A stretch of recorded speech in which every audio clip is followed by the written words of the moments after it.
Welcome to this module of the training program European Innovation. What is trending? My name is Harald. I work in Vienna at the Austrian Research Promotion Agency, and I'm very happy to give you an insight into what we and other agencies are trying to do to address the transformation towards a sustainable future. First, maybe a quick um, look at the European landscape in general. Um, the great challenges, as the European Commission calls them, like changing climate, like an aging population, like increasing environmental degradation, loss of biodiversity, etc., are addressed in the European context through missions, amongst other things. Um, Also, the funding from the European sources to provide help post-COVID are linked more and more with initiatives to tackle climate change. And in this European landscape, also the national agencies like FFG, but also our sister agencies in other nations, um, also more and more focus on the topics of transformation towards a sustainable future. And in the next few minutes, I'm going to show you how we as an agency work with SDGs and what we can do as an innovation agency to achieve this transformative process that we all hope we can manage. As most of you will know, the topics of climate change, net zero, and circular economy, for example, are on the rise.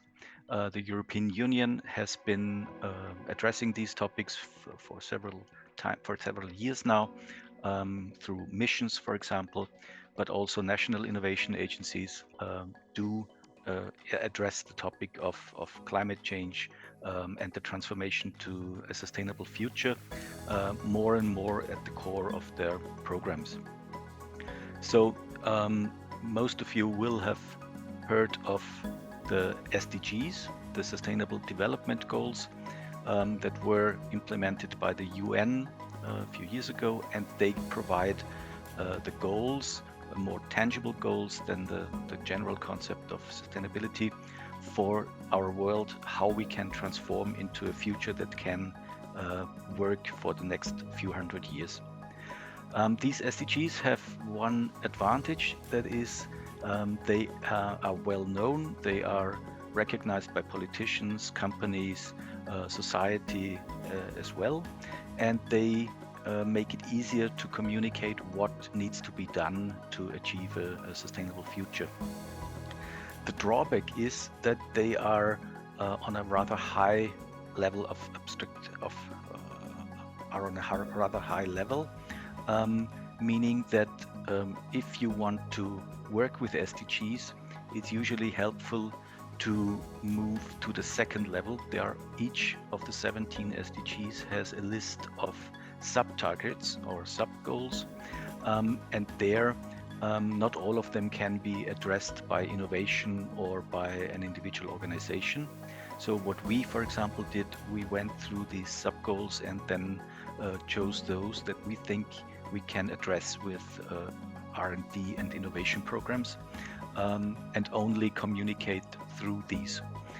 We can also, of course, use the main goal, but to work with it, it's more helpful to be on the more detailed side. Now, what can innovation agencies do in general? The first thing is we can try and raise awareness.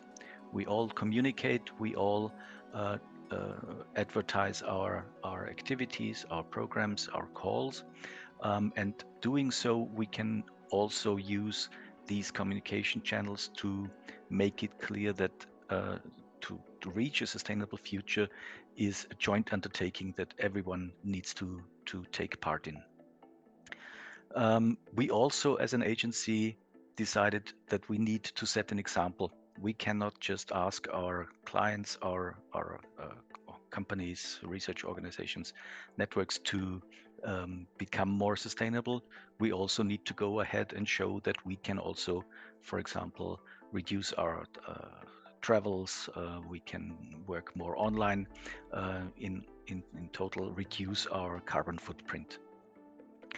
What we also did, and together with our ministries, we defined specific program goals for all of our programs. And when they also include the target of sustainability, it makes it more likely that the project that we fund will then also address those goals. To select those projects that we can fund, we have long time had selection criteria, and we integrated the topic of sustainability into these selection criteria. So each proposal is screened, and those that have the best potential or the highest ambition to reach some kind of sustainability have more chance of funding than other ones. The SDGs I mentioned before are also used for labeling projects. This helps us communicate what we do and which amounts of money go into which direction. And as I said before, SDGs are a well-known topic, and therefore labeling SDGs to individual projects is quite a helpful way.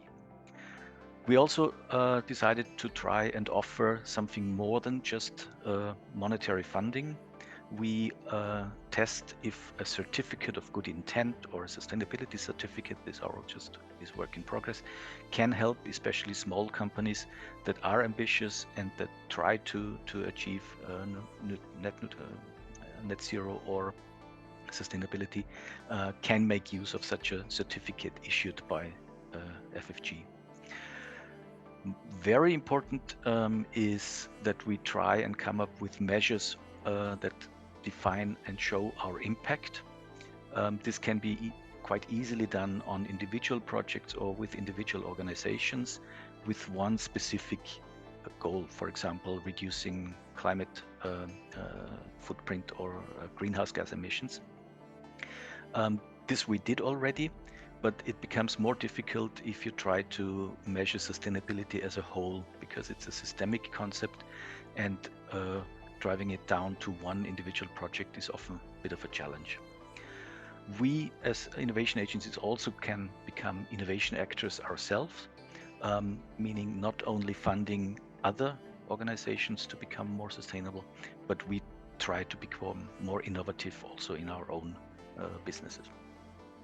And last but not least, my assumption is that nobody knows, even if they think, how we can achieve a sustainable future. So there is a need to test different approaches, to experiment and see what works and what doesn't. And this can not only be done through innovation on its own. From the current state where we work and live in a non-sustainable economy and society, reaching the desired future, the outcome of a sustainable future, the path is unknown. It's not clear which way to go first and how to address different topics. So beside innovation, be it technological, disruptive, transformative, or social innovation, these are all new paradigms, some newer, some a bit more established, but they all complete and enlarge the concept of technological innovation that has been the standard for many years. With these new types of innovation, of course, the chances of reaching a sustainable future grow, but innovation on its own will not solve the problem. It will need an integrated approach with other policy areas like carbon pricing, for example, or regulation, investment into infrastructure, and last but not least, also trying to change behaviors. As I said, this needs a lot of courage, but also experimentation and testing what works and what doesn't. And with this, I'd like to complete my talk. I hope you find something useful for your work, and I hope that we all manage in achieving what we all want, a sustainable and reliable future. Thank you. Hello again, and thank you very much for participating in this class and this topic. It's a pleasure for us to have you with us in our program. So I would like to thank you again and just say that the Enriching Lux Center It's an association that's located in Latin America. And obviously we put together, as I mentioned before, we put together Europe and Latin America. As a center, we coordinate this, we coordinate the services, and we are at your disposal to support you in any time, in any sense, to make possible our main objective, which is innovation, internationalization, and make sure that we come to the reality and projects that will benefit not only our business and our companies, but also the whole humanity. Thank you very much for being here with us. Bye-bye.